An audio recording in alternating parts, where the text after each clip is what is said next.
최근 들어 이스라엘의 움직임이 심상치 않습니다. 이스라엘의 총리 네타냐후는 비상정부와 전시내각을 구성한다는 내용의 공동성명을 발표했습니다. 하마스의 보복에 좀 더 집중하기 위해서 비상정부를 구성해 이스라엘의 대대적인 보복 공습을 알리는 성명이었죠. 이스라엘은 의원 내각제 정부여서 정부 권한은 네타냐후 총리에게 집중되어 있고 이스라엘의 대통령의 이츠하크 헤르초크는 상징적이고 의전적인 역할만 하고 있는 상태입니다. 네타냐후 총리는 지난해 총선에서 극우파와 손을 잡으면서 극우 정책을 사법부 제동을 받지 않고 추진하려는 정책 때문에 이스라엘 내에서 많은 비판을 받고 있는 지도자이기도 하죠. 전쟁이 확전될 가능성이 높아 보이는 이유 중에 하나가 이 네타냐후 총리의 독단적인 정책인데요. 전쟁이 확전되지 않기를 바라는 이스라엘 국민들은 네타냐후 총리를 반대하는 시위가 연일 일어나고 있습니다. 사실 우리가 가장 걱정하는 건 이란과 레바논의 개입이겠죠. 이스라엘 국방부 장관이 요아브 갤런트는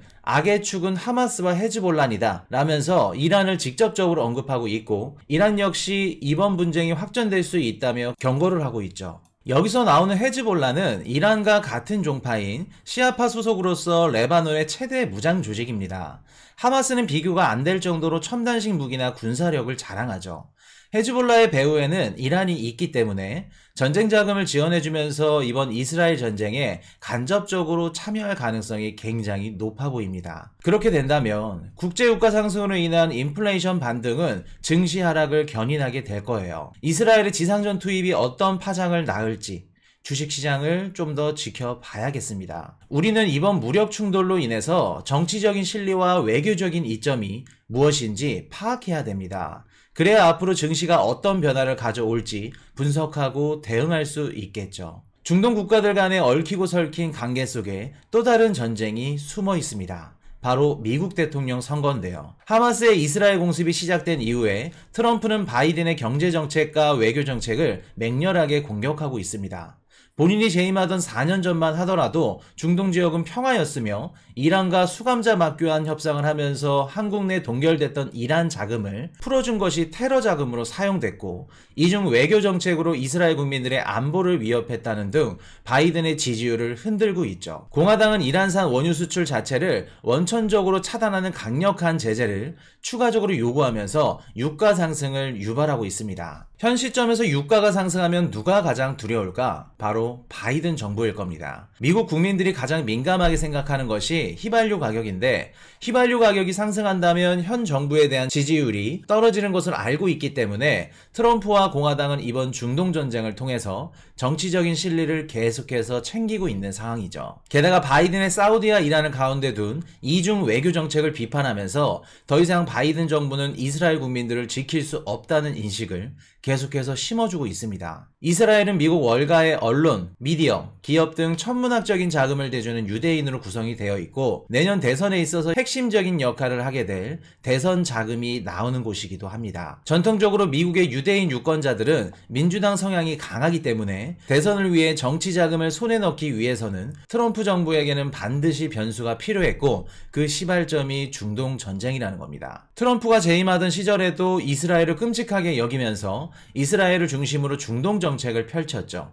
2018년 이스라엘 미국 대사관을 텔아비브에서 예루살렘으로 옮기는 등 친이스라엘 정책을 노골적으로 실시하면서 팔레스타인을 비롯한 중동 국가의 반발을 살 정도로 유대인의 필요성을 인지하고 있죠. 바이든 정부 역시 이스라엘의 중요성을 알고 있습니다. 현재 미국 의회는 임시 예산안으로 운영되고 있기 때문에 이스라엘에 대한 추가 지원 예산이 쉽지 않은 상태인데 미국 지방 정부들이 이스라엘 정부가 발행한 채권, 디아스포라 채권을 즉시 매입해주면서 1억 5천만 달러 자금을 이스라엘에게 조달해주고 있는 상황입니다. 내년 대선에 맞붙게 될 바이든과 트럼프의 생사는 이스라엘, 즉 유대인들에게 달려있다고 해도 과언이 아닐 겁니다. 우리가 알고 있는 미국 1위 은행 JP모건의 CEO 제이미 다이먼, 워렌 버핏, 메타 CEO 마크 저커버그, 빌 게이츠, 스티븐 잡스, 그리고 제롬 파월을 제외한 대다수 연준 위원들은 모두 다 유대인이라고 보시면 됩니다. 전세계 기축통화 달러를 발권할 수 있는 권력을 가진 집단이 유대인이기 때문에 이번 이스라엘 전쟁이 미국의 정치판에 굉장히 중요한 역할을 하게 되는 겁니다. 주식 투자하신 분들이 11월에 가장 걱정하는 것 중에 한 가지가 바로 미국의 셧다운이죠. 임시 예산안이 끝나는 11월 17일 이후부터는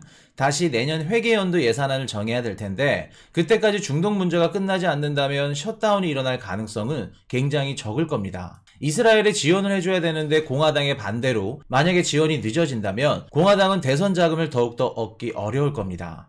게다가 일주일 후에는 미국의 최대 명절인 추수감사절이 시작되기 때문에 미국 국민들 지지율을 잃지 않기 위해서는 민주당이 처음에 요구했던 예산안에 근접하게 합의를 할 가능성이 높아 보입니다. 내년 미국의 대선 결과가 우리 주식시장에는 굉장히 중요해요. 평균적으로 미국 대통령 4년차 때는 연임을 하기 위해 막대한 유동성을 공급하기 때문에 증시 성적이 좋습니다. 자, 이 표를 보시면 미국의 S&P 500 수익률과 미국 대통령 임기별로 상관관계를 나타낸 표입니다. 4년차일 때 수익률이 역사적으로 좋은 걸 보실 수 있습니다. 그리고 그 다음 해인 2025년도에는 사실 더 중요하죠. 만약에 2024년도 바이든이 연임을 하게 된다면 1년 차인 2025년도에는 여태껏 시장에 수많은 유동성을 공급했기 때문에 다음 정부를 위해서라도 유동성을 회수하면서 전체적인 경기가 꺾일 확률이 높습니다. 반대로 트럼프가 대통령에 당선이 된다면 대선 공약 시행과 더불어 트럼프 정부의 기한을 국민들에게 인식시키기 위해서 1년 차일 때 유동성을 풀어서 경기를 다시 불을 붙일 확률이 높을 겁니다. 주식 투자하는데 미국 정치까지 알아야 되고